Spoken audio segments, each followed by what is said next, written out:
At Christmas, my mother-in-law proudly introduced a new woman to my husband. I smiled sweetly. By the way, the house is in my name, not his. The room froze. My name is Emily, and until 8 weeks ago, I thought I had the perfect marriage to Liam Turner. We'd been together for 7 years, married for 4, and I genuinely believed we were building something beautiful together. How naive I was. The warning signs had been there for months, but I'd attributed them to work stress. Liam worked as a financial advisor at his father's firm, Turner & Associates, while I ran my own successful marketing consultancy from our home office. The late nights, the secretive phone calls, the sudden interest in his appearance. I should have connected the dots sooner. It wasn't until I accidentally saw a text notification on his phone while he was in the shower that everything clicked into place. See you tomorrow night. Can't wait to finally meet your family. P says you've told them we're just friends for now. The message was from someone named Lily. My blood ran cold when I realized P meant Helen, his mother. Helen Turner had never liked me. From the moment Liam brought me home to meet his family, she made it clear I wasn't good enough for her precious son. She'd wanted him to marry Chelsea Morrison, the daughter of another wealthy family in their social circle. When Liam chose me instead, a middle-class girl who'd worked her way through college and built her own business, Helen never forgave it either of us. But I never imagined she'd stoop to orchestrating an affair. Over the next 8 weeks, I became a detective in my own marriage. I hired a private investigator named Jason Lee, who confirmed my worst fears. Liam had been seeing Lily Harris for 3 months. She was a 25-year-old real estate agent who'd recently moved to town, and according to Jason's research, Helen had introduced them at a charity gala I'd skipped due to a client emergency. The photos Jason showed me were devastating. Liam and Lily at restaurants I'd never been to, holding hands while walking through the park where he proposed to me, kissing in the parking lot of the gym where we had a joint membership. But the most infuriating part was discovering that Helen was actively encouraging the relationship, even hosting dinner parties where Lily played the role of Liam's girlfriend while I was supposedly away on business trips that didn't actually exist. As heartbroken as I was, I'm also incredibly practical. Instead of confronting Liam immediately, I started planning. My father had taught me chess when I was 7, and his favorite saying was, "Never make a move until you can see the whole board." It was time to study the board very carefully. First, I reviewed every legal document related to our marriage and assets. When we got engaged, my lawyer had insisted on a prenuptial agreement. Liam had been offended initially, but I'd explained that, as a business owner, I needed to protect my company and personal assets. The prenup was ironclad. What was mine remained mine, and what was his remained his. More importantly, the house we lived in, the beautiful 4-bedroom colonial that Helen always bragged about to her friends, was purchased entirely with my money and remained solely in my name. Next, I documented everything. Every business expense Liam had charged to our joint account, every client dinner that was actually a date with Lily, every lie he told me about his whereabouts. I kept our joint accounts active, but started monitoring every transaction in real time through banking apps, screenshotting everything for evidence. I created a detailed spreadsheet that would make any accountant proud. Then I started making strategic moves. I quietly opened new personal accounts and began redirecting my business income there while maintaining just enough in our joint accounts to avoid suspicion. I scheduled a meeting with my divorce attorney, Sophia Diaz, who'd handled my business contracts for years. I updated my will and all my insurance policies. I even had the locks changed on my office space downtown where I'd been considering moving my business full-time.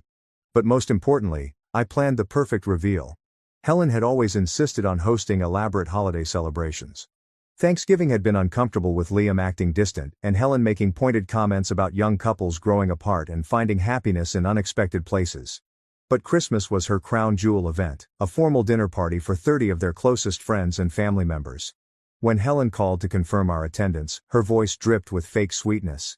"Oh, Emily darling, I hope you don't mind, but I've invited a lovely young woman named Lily to join us. She's new in town and doesn't have family nearby. You know how I hate for anyone to be alone during the holidays." I could hear the smugness in her voice, the barely contained excitement. She thought she was cornering me, forcing me to watch my husband's mistress play house at their family celebration. What she didn't realize was that she was giving me the perfect stage for my own performance. The week before Christmas, I went shopping, not for gifts, but for the perfect outfit for the dinner. I chose a stunning red dress that Liam had always loved, paired with a diamond jewelry he'd given me for our anniversary. I wanted to look absolutely radiant when their world came crashing down. I also made one final preparation. I called my brother Jack and my best friend Olivia, asking them to be on standby. I didn't tell them everything, but I hinted that I might need support after Christmas dinner. Both promised to keep their phones close. Christmas Day arrived crisp and clear. Liam was unusually attentive that morning, bringing me coffee in bed and commenting on how beautiful I looked. I wondered if his conscience was bothering him or if Helen had coached him to be extra sweet before they blindsided me with their surprise. We arrived at the Turner family estate at exactly 6:30. The house was decorated like something from a magazine with twinkling lights and perfect garland draped over every surface. Helen greeted us at the door, wearing a navy blue dress that probably cost more than most people's monthly rent. "Emily, darling, you look lovely," she said, kissing my cheek with all the warmth of a snake. "Come in. Come in. Everyone's dying to see you both." The living room was filled with the usual suspects. Liam's father, George, his sister, Rachel, and her husband Chris, various aunts, uncles and cousins, and several family friends I'd known for years. But sitting prominently on the sofa next to Helen's usual spot was a young woman I'd never seen in person, though I'd studied enough surveillance photos to recognize her immediately. Lily Harris was exactly what I'd expected. Tall, blonde, and polished to perfection. She wore a cream-colored dress that was clearly expensive but appropriately modest for a family dinner. When she saw Liam, her face lit up in a way that might have been heartbreaking if I hadn't been prepared for it. "Liam," Helen called out. "Come meet Lily. I've told her so much about you." I watched my husband's performance with grudging admiration. He managed to look surprised and pleased while shaking Lily's hand, holding it just a fraction longer than necessary. "Lily, what a pleasure. Mom mentioned you were new in town." "Yes, I moved here from Boston about 8 months ago," Lily replied, her voice warm and friendly. "Your mother has been so welcoming. She's told me wonderful things about the whole family." I stood there smiling, playing the role of the devoted wife. While my marriage disintegrated in front of me, several people tried to include me in the conversation, but I could feel the undercurrent of anticipation in the room. Helen's closest friends, women who'd always treated me with polite disdain, were watching me with barely concealed excitement. Dinner was called at 8 o'clock, and Helen had clearly orchestrated the seating arrangement. Liam was positioned directly across from Lily, with me relegated to the far end of the table between his elderly Uncle Jack and his cousin's wife Karen, who'd always been kind to me. The conversation flowed around topics I'd heard 1,000 times before. George's latest golf tournament, Rachel's children's accomplishments, the family's upcoming vacation to the Bahamas. But I could feel the tension building as Helen kept steering the conversation back to Lily, praising her career, her education, her family background. "Lily graduated from Harvard Business School," Helen announced during the salad course. "Just like our Liam. They have so much in common." "How interesting," I replied smoothly, meeting Lily's eyes across the table. "Business school must have been quite an experience. I went straight from undergraduate to starting my own company, so I sometimes wonder what I missed." Lily smiled politely. "Oh, there's nothing wrong with learning through experience. Mom mentioned you have your own marketing firm." "That's right. We specialize in crisis management and reputation recovery. It's amazing how quickly a solid reputation can be destroyed and how much work it takes to rebuild trust once it's broken." Liam shifted uncomfortably in his seat, but Helen pressed on. "Lily works in real estate. She's already one of the top agents in her firm." "Real estate can be such a relationship-based business," I observed. "Trust is everything, isn't it? Clients need to know their agent has their best interests at heart, not some hidden agenda." The conversation continued through the main course, with Helen becoming increasingly bold in her praise of Lily, and increasingly pointed in her comments about young people finding their true paths and life taking unexpected turns. During the beef Wellington course, I noticed Lily stealing glances at Liam when she thought no one was looking. There was genuine affection in her eyes, which almost made me feel sorry for her. She had no idea she was being used as a pawn in Helen's chess game, just as much as I was.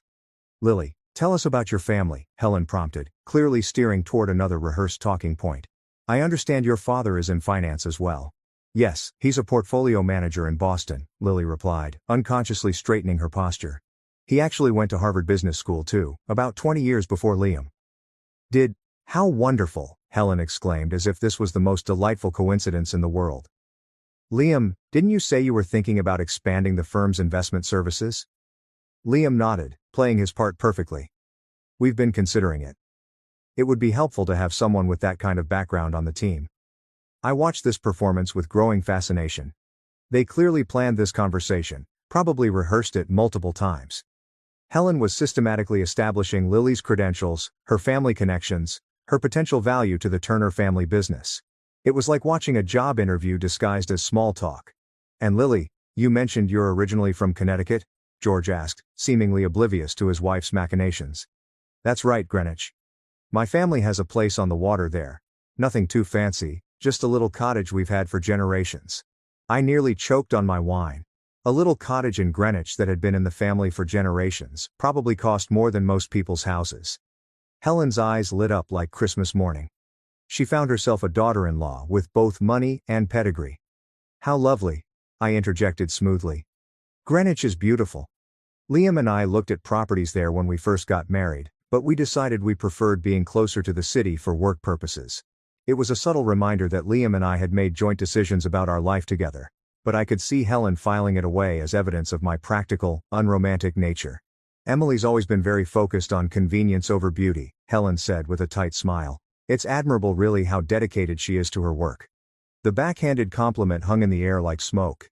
Several people around the table shifted uncomfortably, recognizing the subtle dig, even if they weren't sure how to respond to it.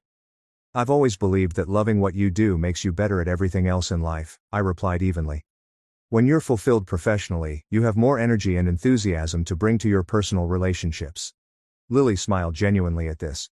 "I completely agree. I love real estate because I get to help people find their dream homes.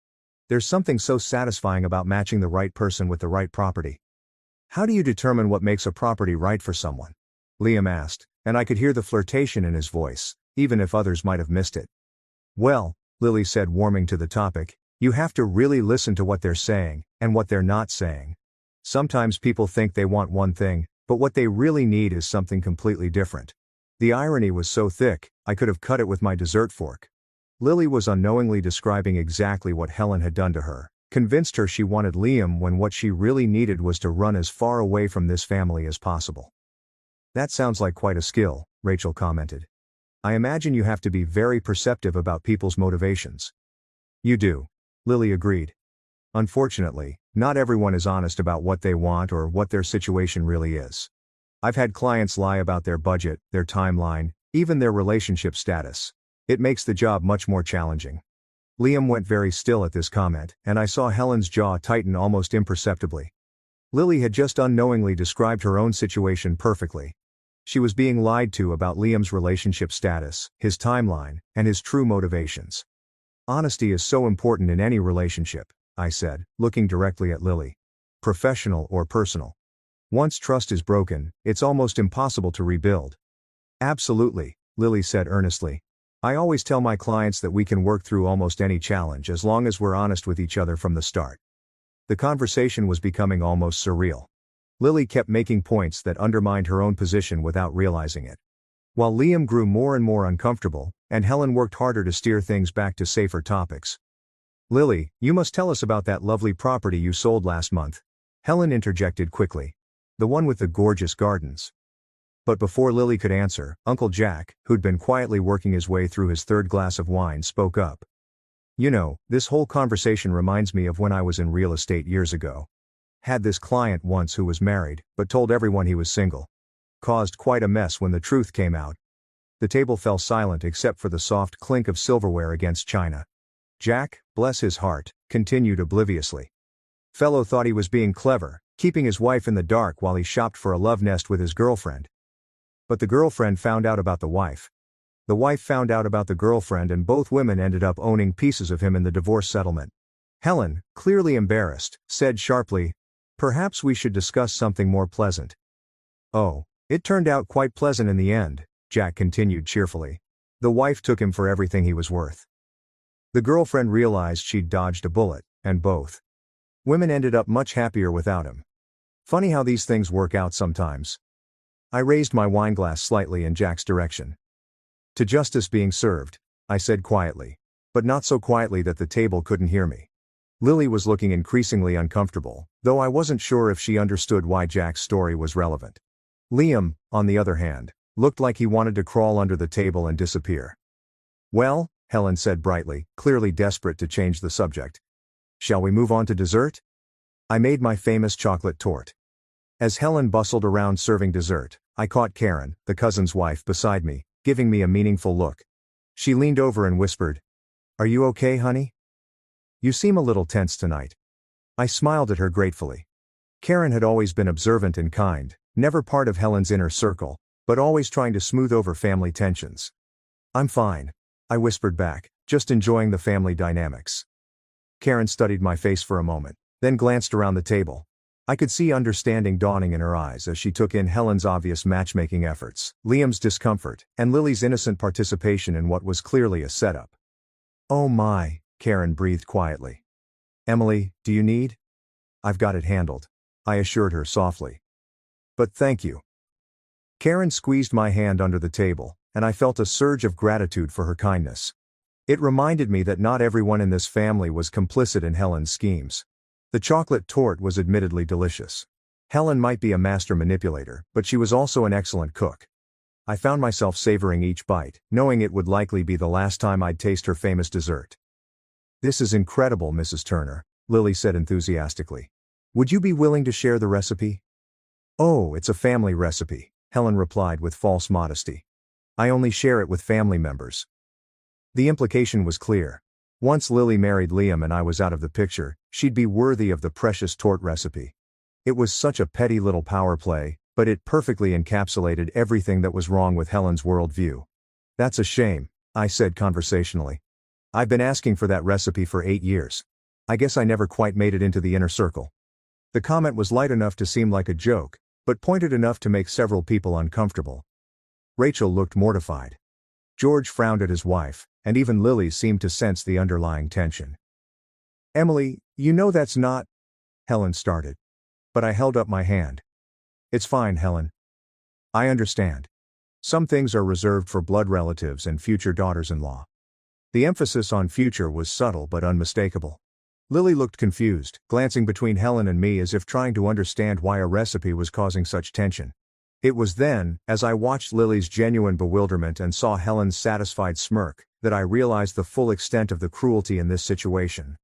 Helen wasn't just trying to humiliate me. She was using Lily to do it, all while keeping Lily in the dark about her true role in the scheme. Lily thought she was at a family dinner making friends. She had no idea she was the weapon Helen was wielding against me. That realization crystallized my resolve. When Helen made her grand announcement, I would make sure Lily understood exactly how she'd been used, not to hurt her, but to free her from Helen's manipulation. It was during dessert that Helen finally made her move. This is Lily, Helen announced proudly, raising her wine glass and gesturing toward the blonde beside her. She'll be perfect for Liam after the divorce. The words hung in the air like poison gas. Every conversation stopped. Uncle Jack nearly dropped his fork. Rachel gasped audibly. Even George, who'd clearly not been informed of his wife's plan, looked stunned. But I was ready. I calmly buttered my roll, taking my time to spread it evenly, while every eye in the room focused on me. Then I looked up with my brightest smile. How nice, I said sweetly, turning to Lily. Did they mention that the house Liam and I live in is in my name, and that there's a prenup in place protecting every single asset that matters? Liam went completely still, his wine glass frozen halfway to his lips, his face draining of color as he realized the trap they'd walked into. Lily's confident smile faltered as she looked between Helen and Liam, confusion replacing her earlier composure. But I wasn't done. I'm curious, Lily, I continued, my voice conversational and friendly. When exactly did you and Liam start your relationship? Was it before or after the charity gala in June where Helen introduced you? The color drained from Lily's face. I'm not sure what you're implying. Oh, I'm not implying anything. I'm stating facts like the fact that you've been seeing my husband for 3 months, or that you've been to dinner at Marcello's 7 times together. They have excellent security cameras, by the way. Or that Helen has been hosting cozy little dinner parties where you play house while I'm supposedly out of town. Helen's mouth opened and closed like a fish. Emily, I don't know what you think you know, but what I know, I interrupted, reaching into my purse and pulling out a manila folder, is that I have a private investigator who's very thorough in his work. Would you like to see the photos, Helen? Or should I just tell everyone about the time you told Lily that once Liam divorced me, she'd be living in the big house and wouldn't have to worry about money anymore? The silence in the room was deafening. I could hear the grandfather clock ticking in the hallway, the soft clink of ice in someone's water glass, the barely audible gasp from Rachel. Liam finally found his voice. Emily, please. Let's not do this here. Why not here? I asked, genuinely curious. This is where your mother chose to humiliate me in front of your entire family. This is where she thought she'd force me to sit quietly while she introduced your replacement. So this seems like the perfect place to set the record straight. I stood up, smoothing my red dress, and addressed the room like I was giving a business presentation. For those of you who are wondering, yes, Liam has been having an affair. Yes, Helen orchestrated it. And yes, they've been planning to divorce me so Liam can marry Lily and live in what Helen calls the big house. I turned back to Lily, who looked like she wanted to disappear into her chair. The thing is, Lily, that big house, I bought it with my money before Liam and I got married, and according to our prenuptial agreement, it remains mine regardless of what happens to our marriage. Lily's voice was barely a whisper. Liam told me you were separated. He said you were just waiting to make it official after the holidays. Did he also tell you about the joint account he's been using to pay for your dates? The one that I've been monitoring every transaction, or that the business trips I've been taking that gave you time alone were fictional? Liam stood up abruptly, his chair scraping against the hardwood floor. That's enough, Emily. Is it? I asked. Because I don't think I've covered everything yet. Should I mention that you've been telling Lily I'm emotionally distant and we haven't been intimate in months? Because that's interesting considering we were together 2 nights ago. Lily made us sound like a wounded animal and looked at Liam with betrayal in her eyes. You said you were sleeping in the guest room. You said you hadn't. That you two weren't.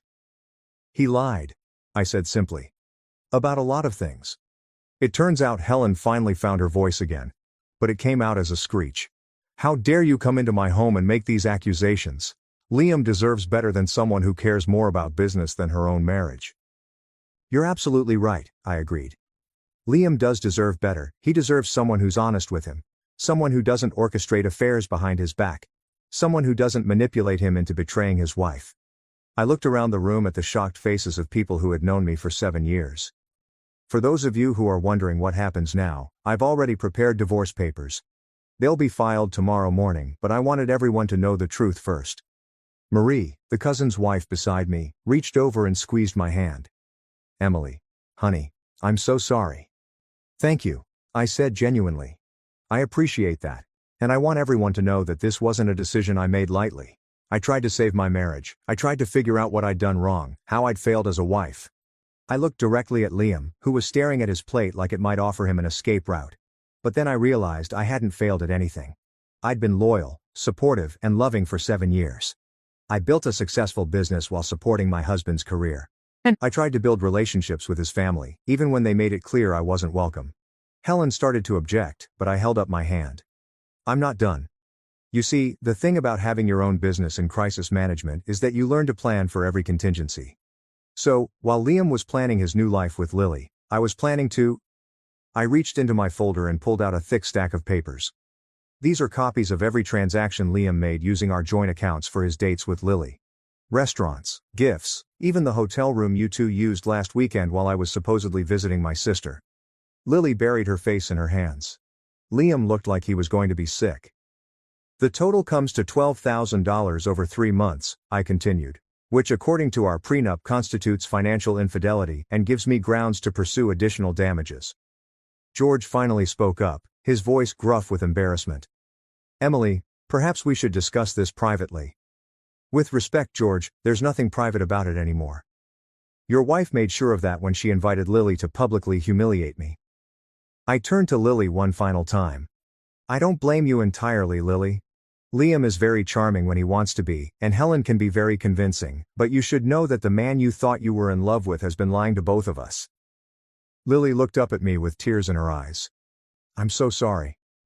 I really thought Liam said, you two were already separated. She showed me pictures of Liam looking miserable and said, you were cold and career-obsessed. I'm sure she did, I replied gently. Helen's never approved of me. But Lily, think about this.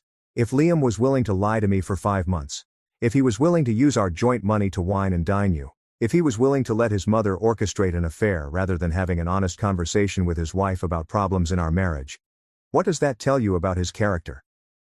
The room was so quiet I could hear the furnace kicking on in the basement. Finally Rachel broke the silence. Emily, I don't know what to say. I had no idea any of this was happening. I know, I said, my voice softer now. Most of you didn't. And I don't hold that against anyone. but I needed you all to know the truth before you started hearing Helen's version of events. I gathered my purse and my folder, preparing to leave. The divorce will be final in 2 months. Liam can stay in the house until then, but after that, he'll need to find somewhere else to live. I'll be moving my business to my downtown office full-time, so I won't be working from home anymore. Liam finally looked up at me, and for a moment, I saw a flash of the man I'd fallen in love with. Emily, please. Can't we talk about this? Can't we try to work it out? Work what out? I asked. Liam, the lies, the cheating. The fact that your mother has been actively sabotaging our marriage for 5 months while you went along with it. He opened his mouth to respond, but I held up my hand. Actually, don't answer that, because here's what I've realized over the past few weeks. I don't want to work it out. I don't want to be married to someone who solves problems by having affairs. I don't want to be part of a family that thinks humiliation is an acceptable form of entertainment. I looked around the room one last time. To those of you who've been kind to me over the years, thank you. I'll miss you. To those of you who haven't, well, I won't. As I headed toward the door, Lily called out behind me, Emily, wait. I turned back to see her standing, her face pale but determined. I'm sorry. I'm so sorry. I never would have if I'd known he was lying. I believe you, I said honestly. But Lily, you need to ask yourself why Helen was so eager to break up her son's marriage. And you need to ask Liam why he was so willing to let her do it. Helen stood up then, her face flushed with anger and embarrassment. You self-righteous little... George's voice cut through his wife's rage like a knife. Sit down. You've done enough. I smiled at George, a man who had always been kind to me despite his wife's attitude. Thank you for 7 years of kindness, George. I'll always be grateful for that. And then I walked out of the Turner family home for the last time. The next morning my phone rang at 7 a.m. It was Lily. Emily, I hope it's okay that I'm calling. I got your number from... Well, Liam had it in his phone. It's fine, I said, surprised by the call. What can I do for you? I ended it, she said simply. Last night after you left. I told Liam I couldn't be with someone who could lie so easily to someone he claimed to love. I'm sorry, I said, and I meant it. I know you cared about him. I thought I did. But you were right. If he could lie to you for 5 months, what was he doing to me? And Helen? Lily's voice trailed off. What about Helen? She called me last night after I got home. She was furious that I'd ruined everything by ending it with Liam. She said I was just like you, too independent and too difficult. She said I'd never find another man as good as Liam. I couldn't help but laugh. Well, that's Helen for you. The thing is, Lily continued. I realized something while she was screaming at me. She didn't care about Liam's happiness or mine. She just wanted to win. She wanted to prove she could break up your marriage and control her son's life. That's exactly right, I confirmed. I was never the problem, Lily. You wouldn't have been the solution. Helen just wanted to be in charge. We talked for another 15 minutes. Lily told me she was considering moving back to Boston, that the whole experience had left her feeling manipulated and used. I found myself giving her advice about trusting her instincts and not letting other people define her worth. It was strange bonding with my husband's mistress over how we'd both been manipulated by his mother. The divorce proceedings went smoothly, exactly as Sophia Diaz had predicted. Liam didn't contest anything, probably because he knew the evidence against him was overwhelming. The house remained mine along with my business and all my personal assets. Liam kept his share of our joint savings and his own belongings. 2 months later, I ran into Rachel at the grocery store. She looked embarrassed when she saw me, but I smiled and approached her anyway. How are you doing, Rachel? I'm so sorry, Emily, about everything. About Christmas dinner, about Mom, about Liam. I had no idea. I know you didn't.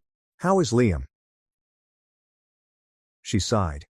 He moved in with Mom and Dad temporarily. He's been pretty miserable, actually. I think he's starting to realize what he lost. And Helen? Rachel actually laughed, though it sounded pained. She's been telling everyone who will listen that you trapped Liam with a prenup and that you seduced him away from his true love. Most people aren't buying it, especially after Lily left town and told her side of the story to several mutual friends. Lily left?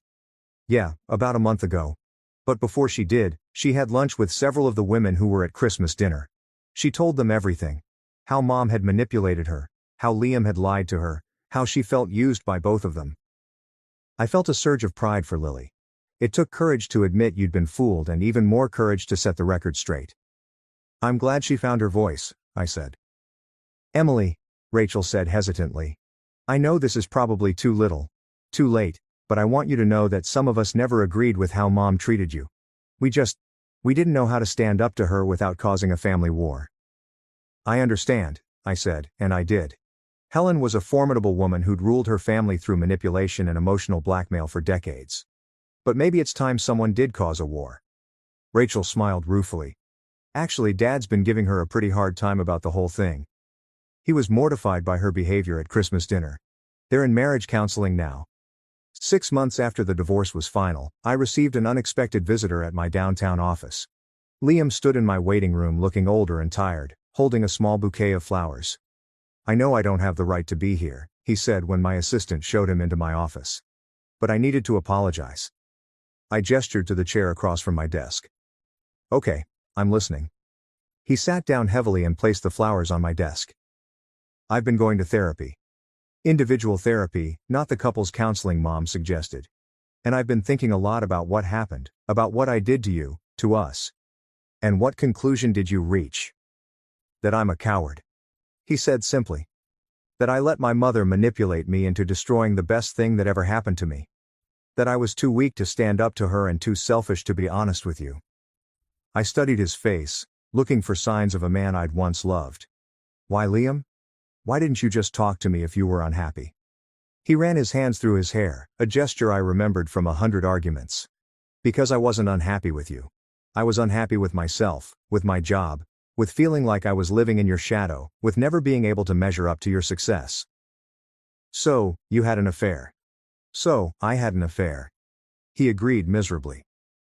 And I let Mom convince me it was your fault for being too ambitious, too independent, too focused on work. But none of that was true. No, it wasn't. It was all projection. I was the one who was too focused on work, on trying to prove myself to Dad, on trying to make enough money to feel like I deserved you. We sat in silence for several minutes. Finally I spoke. I would have supported you if you'd wanted to change careers. You know, if you'd wanted to do something that made you happier. I know, he said quietly. I know that now. But at the time, I couldn't see past my own insecurities, and Mom was so good at feeding them, at making me feel justified in my resentment. What do you want from me, Liam? Forgiveness, closure, a second chance? He looked up at me then, and I saw tears in his eyes. I want you to know that I know what I lost. I want you to know that Lily wasn't better than you. No one could be better than you. I want you to know that the biggest mistake of my life wasn't the affair, it was not appreciating what I had when I had it. And I want you to be happy. Really happy with someone who deserves you. It was the most honest thing he'd said to me in years. Thank you, I said finally. I appreciate you coming here and saying that. He nodded and stood to leave. At the door, he turned back one more time. For what it's worth, Emily, you were magnificent that night at Christmas dinner. I've never seen anyone handle themselves with such grace under pressure. After he left, I sat at my desk for a long time, thinking about forgiveness and closure and the strange way life sometimes comes full circle. A year later I was dating a wonderful man named Daniel Parker. Jason is the private investigator's brother.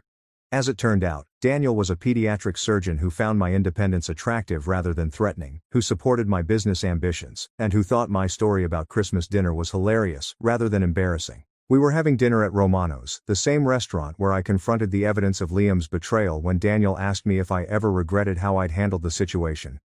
Do you mean, do I regret planning it out instead of just screaming and throwing things? I asked. I mean, do you regret exposing everything in front of his whole family instead of handling it privately? I considered the question seriously. No, I said finally. Helen chose to humiliate me publicly. She thought she could corner me, embarrass me, and force me to accept her son's infidelity quietly. She thought I was weak, and you proved her wrong. I proved that actions have consequences, that manipulating people's lives for sport comes with a price, that underestimating someone because you think they're beneath you is a dangerous game. Daniel smiled and raised his wine glass. To dangerous women and the men smart enough to appreciate them. To second chances, I countered, clinking my glass against his, and to the wisdom to know when someone deserves one. As we left the restaurant that night, I thought about Lily, who'd moved back to Boston and was reportedly doing well in commercial real estate. I thought about Liam, who'd left his father's firm to teach high school math and seemed genuinely happier. I thought about Helen, who'd lost her position as the family matriarch after her behavior at Christmas dinner had finally convinced George to demand change. But mostly, I thought about myself, about the woman who'd sat at that dinner table a year ago, calmly buttering her roll while her world exploded around her. She'd been strong, strategic, and ultimately victorious. She'd also been absolutely terrified. The truth was, walking away from a 7-year marriage, even a broken one, had been the hardest thing I'd ever done. Standing up to Helen in front of all those people had taken every ounce of courage I possessed. Planning my revenge had been empowering, but executing it had been terrifying.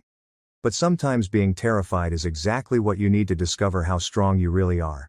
And sometimes the best revenge isn't getting even, it's getting out.